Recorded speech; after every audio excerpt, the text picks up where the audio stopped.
어느 날 밤 바닷가에 그 배가 한 척 있었습니다. 군함인데 정말 안개가 가득히 끼어 있는 그런 밤에 이제 그 군함이 지나가고 있었어요. 그런데 갑자기 옆에서 불빛이 번쩍하는 겁니다.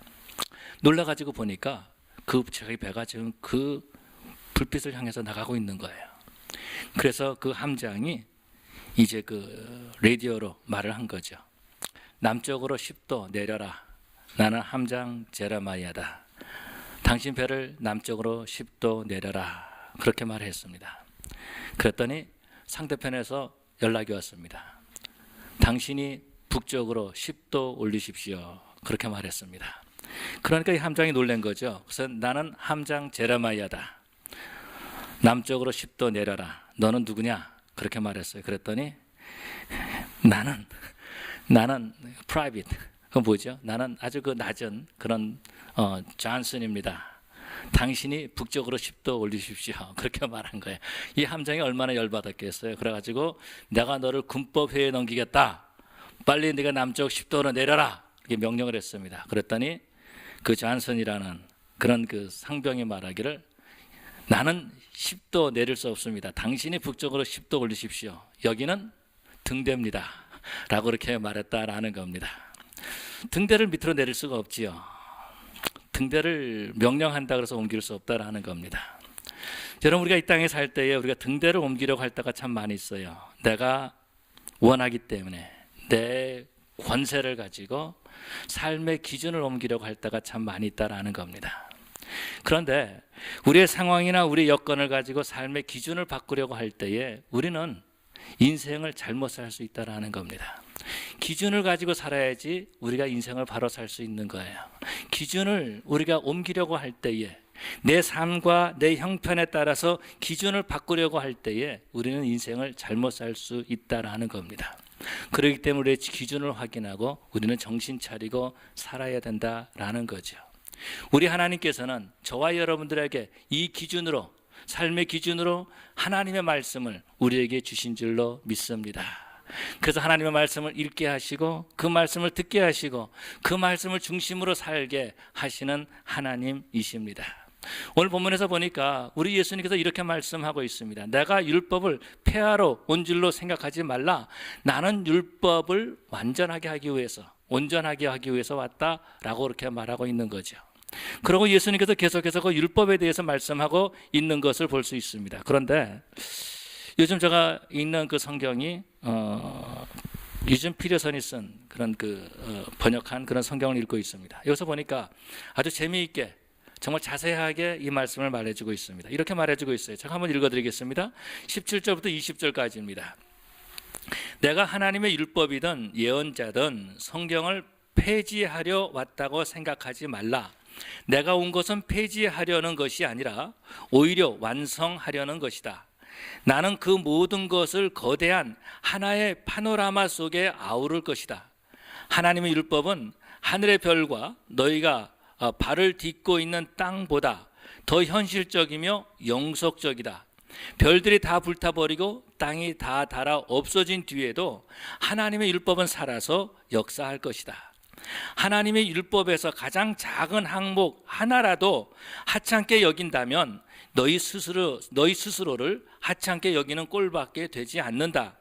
그러나 그 율법을 진지하게 대하고 다른 사람들에게 그 길을 보여주면 너희는 천국에서 영광을 얻을 것이다. 옳게 사는 문제에서 너희가 바리새인들보다 훨씬 낫지 않으면 천국에 들어갈 생각은 아예 하지 말아야 한다. 이렇게 말하고 있습니다. 여러분, 율법이 어떤 겁니까? 율법은 하나님께서 모세를 통해서 주신 거죠. 그러면 선지자는요, 하나님께서 선지자에게 주신 말씀들을 기록해서 전해주고 있다라는 겁니다. 구약 성경을 말씀하고 있는 거죠. 그런데 예수님께서는 율법을 폐지하러 온 것이 아니라 완성케 하기 위해서 왔다라고 말씀하고 있습니다. 도대체 율법이 뭘까요? 오늘날 하나님의 말씀이 어떤 의미가 있을까요? 여러분, 율법이 있었기 때문에 그 바리새인들과 서기관들이 신앙생활을 잘했습니까? 율법이 있었기 때문에 그들이 하나님 앞에 바른 제사를 드렸습니까? 아니, 그들의 율법이 있었기 때문에 그들이 정말 경건한 삶을 살았습니까? 아마 사람들은 그런 생각을 가졌을지 모른다라는 거예요. 무엇이냐면은 저 바리새인들과 서기관들이 보기 싫다라는 겁니다. 종교 지도자들임에도 불구하고 저들이 율법 하지만은 율법대로 살지 않는 그 외식하는 그 바리새인들과 서기관들을 볼 때마다 마음이 아팠다라는 겁니다. 그래서 무슨 생각을 갖습니까? 율법이 차라리 없었으면 좋겠다라는 거예요. 율법이 없어진다면 저 바리새인들과 서기관들이 회개하고 돌아올 것이 아닌가라는 생각을 가진 거죠. 율법이 없으면은 이 이스라엘이 다시 하나님 앞에 회복될 것이 아닌가라고 생각했다라는 겁니다. 왜 그래요? 율법이 형식적으로 남아 있었기 때문에 그런 거죠. 그래서 사람들은 예수님께 이 땅에 왔을 때 생각한 겁니다. 많은 사람들이 예수님을 따라다니면서 예수님께서 이스라엘을 바꿀 것이다. 예수님께서 저 종교 지도자들을 다 바꿀 것이다. 어떻게 함으로? 저 율법을 폐지함으로. 율법이 없어야지만이 이스라엘이 하나님 앞에 바로 설 수 있을 것이다 라고 그렇게 그들은 생각했다라는 것입니다. 얼마 전에 나온 책인가요? 몇 년 전에 나온 책 가운데 그런 책이 있습니다. 목사가 죽어야 교회가 산다라는 그런 책이 있습니다.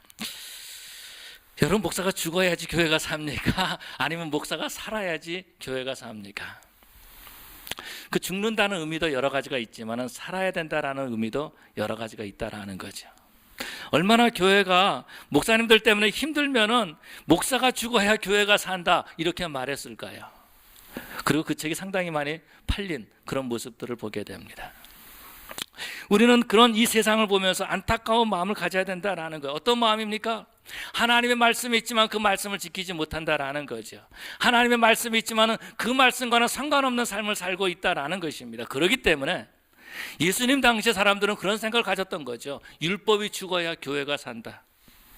율법이 죽어야 바로 우리가 신앙생활을 바로 할 수 있다라고 그렇게 생각했을 것이다 라는 겁니다. 하나님께서 말씀을 주셨지만 그 말씀과 상관없는 삶을 사는 것입니다. 말씀은 말씀이고 나는 나다라는 겁니다. 율법은 율법이고 나는 나다라는 것입니다. 여러분, 이 율법이, 하나님의 말씀이 오늘날 우리에게 어떤 영향력을 끼치고 있습니까?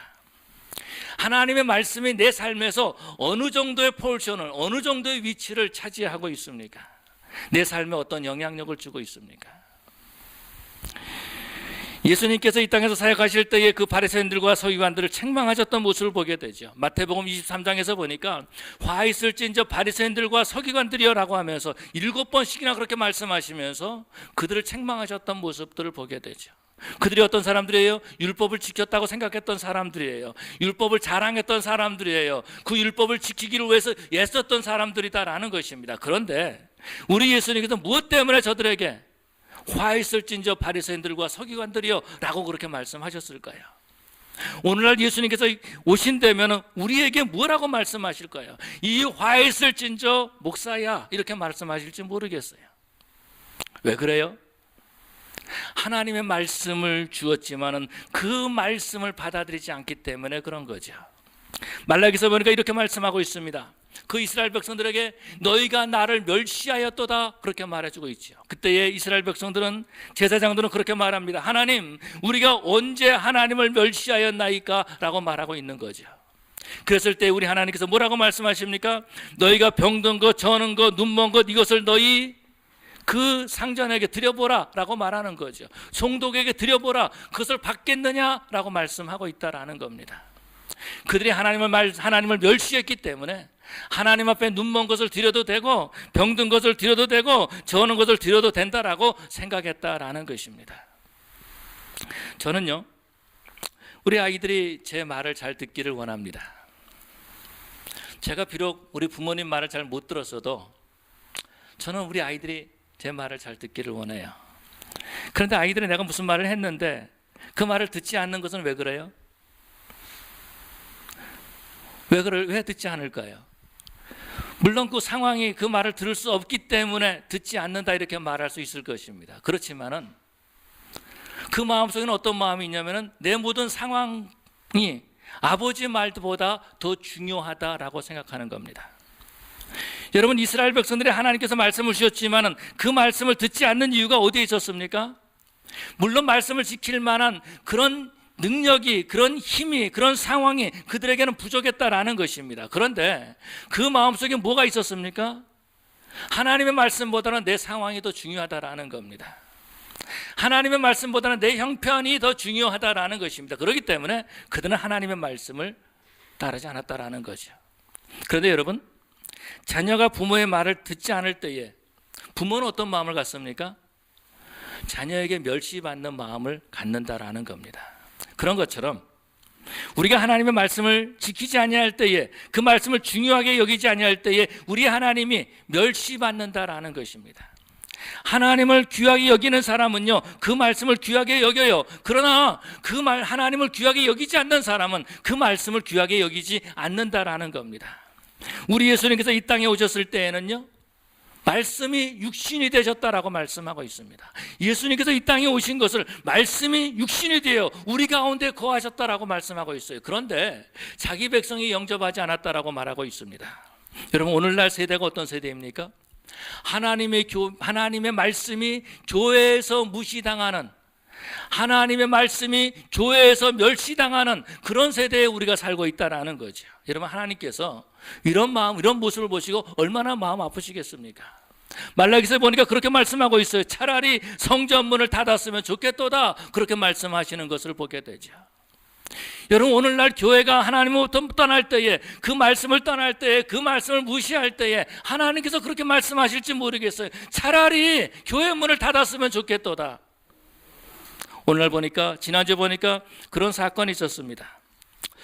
피스 USA 교단에서 동성애를 허락하는 사건이 있었습니다. 그 총회에서 어떤 사건을 결정할 때는요, 그렇게 쉽게 결정하는 것이 아니죠. 어떤 노회에서 그것을 올립니다. 그럼 1년 동안 총회에서 연구를 해가지고 그것을 다시 노회에다 다 보냅니다. 그러고 난 다음에 노회에서 우리가 이렇게 결정했습니다. 이것은 불법입니다. 이것은 성경적으로 어긋난 것입니다. 이것은 성경적으로 맞는 일입니다. 라고 하면서 올립니다. 그렇게 몇 번 했습니다. 이렇게 한 7, 8년 지났어요. 그러고 난 다음에 지난 주간에 결정된 것이 있는데, 어떤 것이냐면 동성애를 교회에서 허락하는 것이었다라는 거예요. 동성애자를 안수를 주고, 동성애자를 결혼식을 하는데 주례를 하고, 동성애자들을 교회에서 인정하는 그런 일이 됐다라는 겁니다. 여러분, 이것이 어떤 겁니까? 교회가 하나님의 말씀을 버린 거예요. 교회가 하나님의 말씀을 교회 안에서 추방시켰다라는 것입니다. 여러분, 이런 모습을 우리 하나님께서 오늘날 보고 계신다라는 거예요. 이랬을 때 우리는 그렇게 말합니다. 어떻게 그럴 수 있느냐? 어떻게 교회에서 그럴 수 있느냐라고 말하지만은, 여러분, 이 시대에 우리는요, 정신 차리고 살아야 된다라는 거예요. 교회다 그래서 다 교회다고 말할 수 없다라는 것입니다. 여러분, 그러지 않습니까? 제가 목사지만은요, 목사다 그래서 다 여러분 믿을 수가 없잖아요. 그렇지 않아요? 그런 것처럼 지금은 교회다 그래서 다 믿을 수 없게 되었다라는 것입니다. 얼마 전에 뉴스에도 났지만은 그런 사건이 하나 있었어요. 한국에서 코미디언으로 있다가 목사가 된 서모 목사가 있습니다. 아내를 쥐어 패고 자기 아내를 끌고 다니면서 강간을 하고, 그런 사람도 목사라고 부르고 있어요. 이 시대에 우리가 정신 차리지 아니하면은 하나님 앞에 바로 설 수 없다라는 것입니다. 이 시대에 우리가 기준을 바로 세우지 아니하면은요, 우리가 바르게 신앙생활할 수가 없다라는 것입니다. 그렇기 때문에 우리는 정신 차려야 되는 것이고, 우리의 기준을 자꾸 바꾸려고 하자면 안 된다라는 거예요. 하나님의 말씀을 붙들고 우리가 그 하나님의 말씀을 기준으로 삼고 신앙생활을 해야 될 줄로 믿습니다. 우리는 구약에서 엘리 제사장을 보게 되죠. 엘리 제사장의 두 아들은 홈리와 비느하스를 볼 수 있습니다. 그 당시 홈리와 비느하스는 제사장이었어요. 그 아버지가 제사장이었기 때문에 제사장이었다라는 겁니다. 그런데 그들이 하나님 앞에 드리는 제물에 손을 대기 시작합니다. 뿐만 아니라 예배드리러 왔던 그 여인들을 겁탈하는 일들이 일어난 거예요. 하나님의 마음이 얼마나 아프시겠습니까? 얼마나 답답하시겠습니까? 내가 너를 내 종으로 세웠는데 얼마나 마음 아프시겠어요. 그래서 우리 하나님께서 사무엘을 부르시고 사무엘에게 말씀을 주시는 모습을 볼 수 있죠. 사랑하는 성도 여러분, 우리 베델교회는요, 하나님의 말씀을 기준으로 삼고 하나님의 말씀을 믿는 그런 교회가 되어야 될 줄로 믿습니다. 우리의 어떤 상황이나 어떤 여건이나 어떤 형편에 의해서 말씀을 버렸다가 취했다가 하는 그러한 교회가 아니라, 하나님의 말씀을 붙잡고 그 말씀 때문에 안타까워하면서 그 말씀을 붙잡고 부둥켜 울면서 그 말씀을 지키기 위해서 애쓰는 그런 우리 교회가 돼야 될 줄로 믿습니다. 여러분, 그럼 우리가 어떻게 해야 됩니까? 하나님의 말씀을 귀하게 여겨야 됩니다. 하나님의 말씀을 귀하게 여겨야 되는 거예요. 가끔 있는 일이지만은, 정말로 가끔 있는 일이지만은, 제가 가끔 제 사무실을 청소할 때가 있습니다. 이게 몇 년에 한 번씩 하는 건지 모르겠어요. 하여튼 청소를 할 때가 있는데, 그때 보면은 많은 것들을 버려요. 많은 것들을 버려요. 쓸모없다 그래서 버린다라는 거예요. 쓸모없는 거는 버리죠. 쓰레기통에다 다 집어넣습니다. 여러분, 우리가 인생을 살면서 하나님의 말씀이 우리 삶에 걸림돌이 된다 그래서 쓰레기통에 버리듯이 그렇게 버리고 있지는 않습니까? 여러분, 예수님 당시에 그 서기관들과 바리새인들이 그렇게 했다라는 거죠. 어떻게 했어요? 하나님의 말씀을 자랑했지 그 말씀을 귀하게 여기지 않았다라는 겁니다. 하나님의 말씀을 통하여서 자신들의 권위를 세웠지만은 그 말씀을 귀하게 여기지 않았다라는 거죠. 오늘날 교회도 마찬가지입니다. 하나님의 말씀을 귀하게 여기지 아니할 때에 교회는 세속화되는 것이고, 그리고 하나님으로부터 떠나는 거예요. 교회가 하나님의 말씀을 귀하게 여기지 않으면요, 더 이상 교회가 되지 않는다라는 겁니다. 여러분, 그런 것처럼 하나님의 백성이 하나님의 말씀을 귀하게 여기지 않는다면요, 더 이상 성도라 그렇게 말할 수 없다라는 것입니다. 우리는 1600년에 일어난 1500년도에 일어난 우리는 종교 개혁을 알고 있습니다. 종교 개혁에서 일어났을 때에 그 종교 개혁자들이 부르짖었던 것이 어떤 것입니까? 솔라 스크립추라, 오직 성경으로 돌아가자라는 것입니다. 교회가 타락했고 그 당시에 신부들이 타락했을 때에 루터가 종교개혁을 일으키면서 오직 성경으로 돌아가야 된다라고 하면서 교회를 개혁했던 모습을 보게 되죠. 오늘날 교단에 보면은 개혁교회가 있습니다. 신학교도 개혁신학교가 있고, 여러분, 이 개혁이라는 말이 어떤 거죠? 성경으로 돌아간다라는 거예요. 성경을 내 삶에 맞추는 것이 아니라 내 삶을 성경에 맞추는 일이다라는 겁니다. 그렇기 때문에 성경으로 돌아가고 성경을 귀하게 여겨야 되는 거예요. 우리 기독교는요, 말씀의 종교지요, 성경을 귀하게 여기는 그런 종교다라는 것입니다. 그런데 우리가 하나님의 말씀을 귀하게 여기지 아니하면요, 하나님의 말씀을 읽지 않아요. 하나님의 말씀을 들으려고도 하지 않아요. 하나님의 말씀을 귀하게 여기지 아니하면요, 성경은 그렇게 오랫동안 가지고 다니지만은요, 그러나 성경과 나와는 전혀 상관없는 그런 삶을 살고 있다고요. 오래전에 그 성경을 이렇게 밀수하는 그런 선교사들이 있었습니다. 동구권에 동유럽 쪽으로, 그러니까는 폴란드라던가 아니면 동독이라던가 이런 쪽으로 성경을 몰래 가지고 가서 성경을 그것에 놓고 가는 그런 일들을 많이 했습니다. 그들에게 성경책을 주는 거죠. 왜요? 하나님의 말씀을 읽을 수가 없기 때문에, 하나님의 말씀을 접할 수가 없기 때문에 그랬던 거죠. 제가 알고 있는 한 선교사님이 계십니다. 이이삭 선교사님이라고. 이분은 저희 학교 선배시는데, 이분이 북한에 그렇게 복음을 증거하기 위해서 성경을 그렇게 갖다 준 거예요. 몰래 밀수한 거죠. 몰래 들어가서 성경을 나눠주고 그러서 돌아오는 일들을 많이 했다라는 겁니다. 그러면서 많이 붙잡혔어요. 그분 변장도 잘하고요, 여권도 얼마나 많이 있는지 몰라요. 그런데 많이 들어가서 붙잡히고 고문당하고 그러고 또 나왔던 모습을 보게 되죠. 북한에 있는 성도들, 그 당시에 어렸을 때에 부모님 따라서 주일학교 다녔는데 어느 날 그 나라가 공산국가가 된 겁니다. 그런데 신앙생활을 하고 싶은데 성경이 없는 거예요. 누군가가 성경이 있다는 말을 들으면 사정해가지고 성경을 빌립니다. 아니, 성경을 구하는 거예요. 어떻게 해요? 요한복음 몇 장, 마태복음 몇 장, 이런 걸 찢어가지고 주는 거예요. 그러면은 그거 날마다 그거 읽으면서, 그러면서 신앙생활을 했던 모습을 보게 됩니다.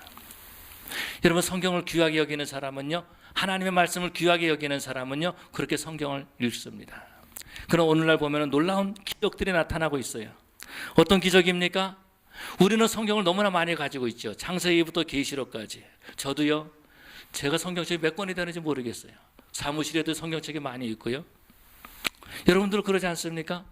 가죽으로 된 성경, 창세기부터 계시록까지 얼마나 많이 있습니까? 그런데 놀라운 기적은 그 성경책을 읽지 않는다라는 거죠. 하나님의 말씀이 귀하게 여기지 않는다라는 겁니다. 말씀을 읽지 아니하고 귀하게 여기지 않기 때문에 그 기준이 없는 삶을 살아가는 거예요.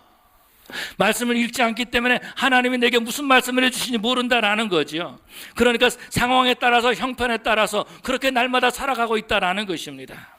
그렇게 한 해 한 해 지나다 보면은요, 나이가 들게 되는 것이고, 그렇게 되면은 그것이 바로 자기의 인생이 되고 만다라는 겁니다. 그렇기 때문에 정신 차리고 살아야 되는 거예요. 하나님의 말씀을 귀하게 여기고 그 말씀을 읽는 그런 우리 성도들이 되어야 될 줄로 믿습니다. 여러분, 성경이요, 장식품이 아니다라는 거죠. 장식품이 아니다라는 거예요. 내가 성경을 크게 가지고 있으면은 내 신앙이 좋은 것이고, 내가 비싼 성경을 가지고 있으면은 그 신앙이 좋은 것이고, 그것이 아니다라는 겁니다. 놀라운 것은요, 오늘날 교회 중직자들도 성경을 안 읽는다라는 거예요. 심지어는요, 목사도 성경을 안 읽는다라는 겁니다. 신학생들에게 물어봤습니다. 성경을 얼마나 읽습니까? 안타까운 것은 많이 읽지 않는다라는 거예요. 제가 노예 고시부에 여러 번 들어가 있었는데, 그때마다 안수 집사님으로 있다가 고시를 보고 장로님이 되기 위해서 고시 볼 때 이제 면접을 하게 됩니다. 그때 물어봅니다. 성경을 그동안에 몇 독을 하셨습니까? 솔직히 말하는데 아직 한 번도 못 읽었습니다. 여러분, 그런 사람들이 교회 장로가 되고 있어요. 그런 사람들이 교회 직분자가 되고 있어요. 하나님의 말씀을 귀하게 여기지 않는 사람들이, 성경 말씀이 그 삶의 기준이 아닌 사람들이 교회의 직분자가 되고 있어요. 그렇기 때문에 교회가 하나님의 말씀을 추방하는 일을 하고 있는 것을 보게 됩니다. 얼마나 무서운 일입니까? 우리 베델교회 성도들은요, 정말 하나님의 말씀을 귀하게 여기는, 정말 우리 베델교회 성도들은요, 하나님의 말씀을 삶의 중심으로 삼는 그런 우리 성도들이 되어야 될 줄로 믿습니다. 지난 주간에 신문을 봤습니다. 플로리다에서 이런 일이 일어났대요. 딸아이가 아이폰을 가지고 있었는데 그 어머니가 아이폰을 뺏어갔다라는 겁니다. 혹시 그런 기사 보셨습니까? 뺏어갔어요. 그랬더니 이 아이가 어떻게 했냐면 엄마를 죽이려고 한 거예요. 엄마가 아침에 스무디를 먹는데 그 스무디 안에다가 그 빨래할 때 넣는 그 디털전을 거기다 넣은 거예요. 먹었는지 안 먹었는지 모르겠지만은 그 엄마가 첫 번째는 이상하다라고 생각했다라는 겁니다. 내가 설거지할 때 잘못했나? 자꾸 디털전 냄새가 나니까. 여러분, 아침에 스무디 먹을 때 조심하십시오. 그랬는데 일주일 있다가 똑같은 맛을, 스무디 맛을 느끼게 된 거예요. 그래서 그 어머니가 알게 된 거죠. 딸아이가 자기를 죽이려고 한 것을. 여러분, 오늘 그런 일이 일어나고 있다라는 겁니다. 성경 말씀을 읽으면은 부담이 되는 거예요. 성경 말씀이 내 삶의 걸림돌이 된다라고 생각하는 거예요. 하나님의 말씀대로 살면은요, 내 비즈니스가 문 닫을 것처럼 느껴진다라는 거죠. 그래서 하나님의 말씀을 읽지 않고 아예 무시해 버리면서 그러면서 신앙생활을 하고 있다라는 겁니다. 여러분, 저와 여러분들은 정말 하나님의 말씀을 귀하게 여기고 그 말씀을 가까이 하고 그 말씀을 읽는 성도들이 되어야 될 줄로 믿습니다. 두 번째로 생각할 수 볼 수 있는 것은 이런 거죠. 하나님의 말씀을 귀하게 여기면은요, 그 하나님의 말씀을 우리는 생활화해야 된다라는 겁니다. 바리새인들과 서기관들이요, 하나님의 말씀을 가지고 그들이 제사도 드렸어요. 금식도 했습니다. 그러지 않습니까? 그들이 얼마나 철저하게 신앙생활을 했는지 몰라요. 그러나 그들은 하나님의 말씀을 생활화하지 않았다라는 겁니다. 그래서 예수님께서 바리새인들과 서기관들을 책망하실 때에 뭐라고 말씀하십니까? 이 회칠할 무덤이라고 그렇게 책망하셨던 것을 볼 수 있죠. 뿐만 아니라 우리 예수님께서 그들을 책망하실 때에 정말 그 외식하는 자들이다 그렇게 말하고 있는 모습을 보게 됩니다. 외식한다는 말이 무슨 말이죠? 연극한다는 말이에요. 연극. 제가 영화를 보면은 총 쏘는 영화를 보면은요, 그 영화에 또 총을 팡 쏘면 사람 탁 죽습니다. 놀라운 것은 연극이어가지고 그 영화 끝나면 다시 살아나가지고 다른 영화에도 출연하고요. 또 어떤 사람들은 몇 번 죽는지 몰라요. 그래도 또 다시 다른 영화에 출연해요. 이게 뭐예요? 연극이다라는 겁니다. 사실이 아니다라는 거예요. 가짜라는 거예요. 바리새인들이 금식했지만은요, 그것이 가짜였다라는 겁니다.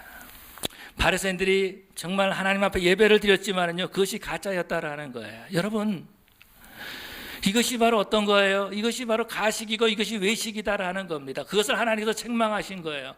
우리가 하나님 앞에 예배드리지만은 이 여러분, 이 예배가 가짜면 어떻겠습니까? 우리가 찬양했지만은 이 찬양이 가짜면 어떻겠어요?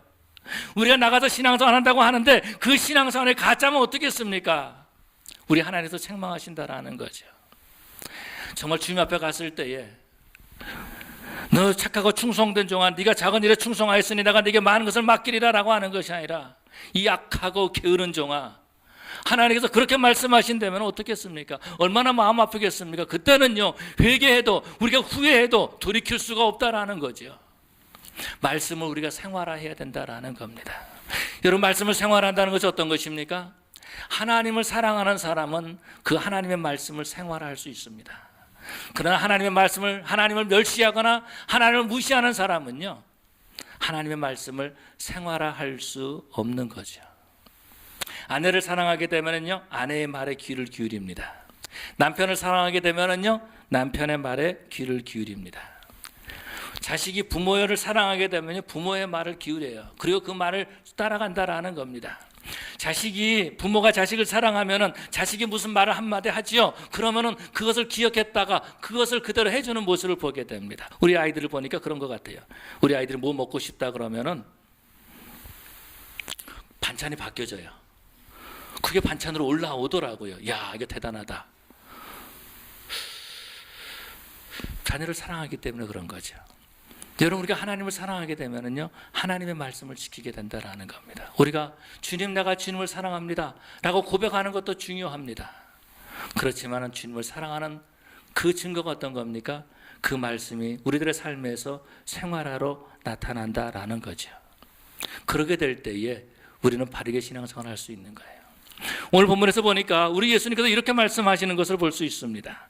5장 마지막 절에 5장 20절에 보니까 내가 너희에게 이르노니 너희 의가 서기관과 바리새인보다 더 낫지 못하면 결코 천국에 들어가지 못하리라.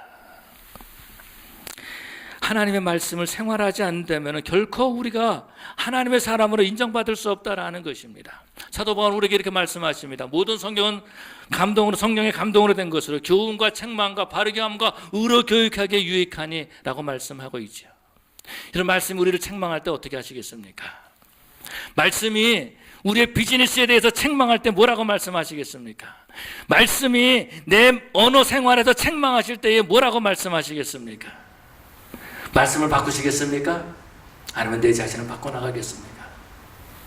성경은 이렇게 말씀하십니다. 하나님의 말씀을 읽고 듣고 지키는 자가 복이 있다라고 말씀하고 있습니다. 사랑하는 성도 여러분, 정말 저와 여러분들은요, 이 땅에 살면서 정말 하나님의 말씀을 기준으로 삼는 그런 저와 여러분들이 되어야 될 줄로 믿습니다. 하나님의 말씀이 기준이 될 뿐만 아니라 정말 우리가 이 땅에 살 때에 그 말씀을 읽고 그 말씀을 귀하게 여기고 하나님을 사랑하기 때문에 그 말씀을 정말 우리가 생활화하면서 하나님이 예비하신 복을 받고 그 복을 누리는 그런 베델교회 저와 여러분 되시기를 간절히 축원합니다. 우리 시간에 다 같이 하나님 앞에 기도하시겠습니다. 우리가 이 시간에 다 같이 하나님 앞에 기도할 때 다 같이